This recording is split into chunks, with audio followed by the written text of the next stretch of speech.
Joseph Omondi Onyango ni mwalimu wa shule ya msingi katika kaunti ya Migori. Yuko hapa katika hospitali kuu ya Kenyatta kutafuta matibabu ya saratani ya tumbo, ugonjwa aliogunduliwa kuwa nao mwezi Juni mwaka huu. Hii ni safari yake ya 5 katika hospitali hii na ameanza matibabu rasmi hii leo kuanzia mwezi wa 6 alipoanza kufanyiwa vipimo. Haya yote yakitokana na ukosefu wa vifaa vya kuchunguza ugonjwa wa saratani katika hospitali ya Migori anakotoka. Kama ingewezekana sehemu kama Kisii, Migori na eneo zinginezo kama Kisumu kule wangejaribu kuweka facilities za cancer, tafadhali tungejaribu kusaidiwa sana. Gharama ya kusafiri na ile ya matibabu ikiwa mzigo sasa. Ni gharimu 3,000 kwenda na kurudi.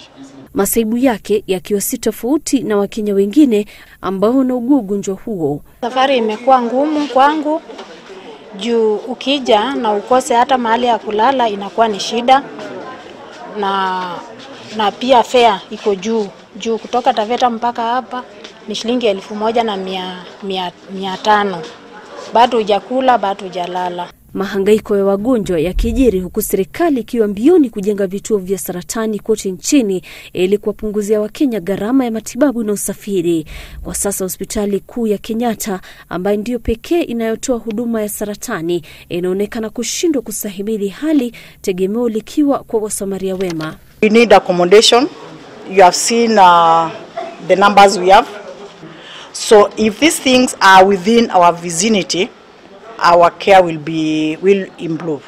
Masaibu ya wagonjwa wa saratani huenda yakapungua iwapo serikali ya India itatimiza ahadi yake ya kujenga kituo cha kuwashughulikia wagonjwa hao humu nchini, ahadi iliyotolewa na waziri mkuu wa nchi hiyo Narendra Modi ambaye alikuwa humu nchini kwa ziara rasmi mwezi wa 7.